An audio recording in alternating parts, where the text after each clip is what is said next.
આ વર્ષે કમોસમી વરસાદના કારણે જગતના તાતને જ્યારે મુશ્કેલી પડી છે ત્યારે આ રાજ્યની ભૂપેન્દ્રભાઈની સરકારે 10,000 કરોડ જેવું મોટું રાહત પેકેજ કરી અને ખેડૂતોને સાથે ઊભું રહેવાનું કામ કર્યું છે।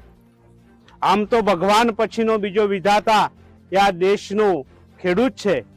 જ્યારે આ ખેડૂતની સરકારે ચિંતા કરી છે ત્યારે ગુજરાત સરકાર માન્ય ભૂપેન્દ્રભાઈ પટેલ મુખ્યમંત્રી અને કૃષિ મંત્રી આદરણીય જીતુભાઈ વાઘાણીને આ વિસ્તારના ખેડૂત પ્રતિનિધિ તરીકે એમનો ખૂબ ખૂબ આભાર પ્રગટ કરીએ છીએ। એટલું જ નહીં પરંતુ સરકારને ખેડૂતને ટેકો આપવા માટે ટેકાના ભાવે સોયાબીન, મગફળી, અડદ, મગ જેવા પાકોને સારા મૂલ્ય મળે એ માટે 15,000 કરોડ જેટલી ખરીદી કરવાનો નિર્ધાર આ સરકારે કર્યું છે।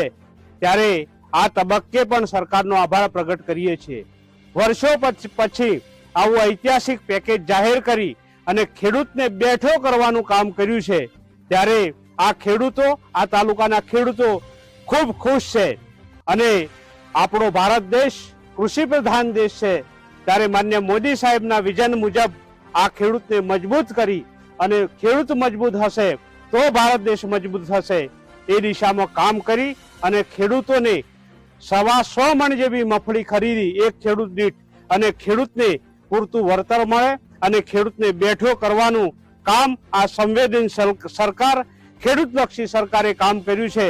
ત્યારે આ વિસ્તારના ખેડૂત પ્રતિનિધિ તરીકે, આ વિસ્તારના એપીએમસીના ચેરમેન તરીકે સરકારશ્રીનો ખૂબ ખૂબ આભાર પ્રગટ કરીએ છીએ।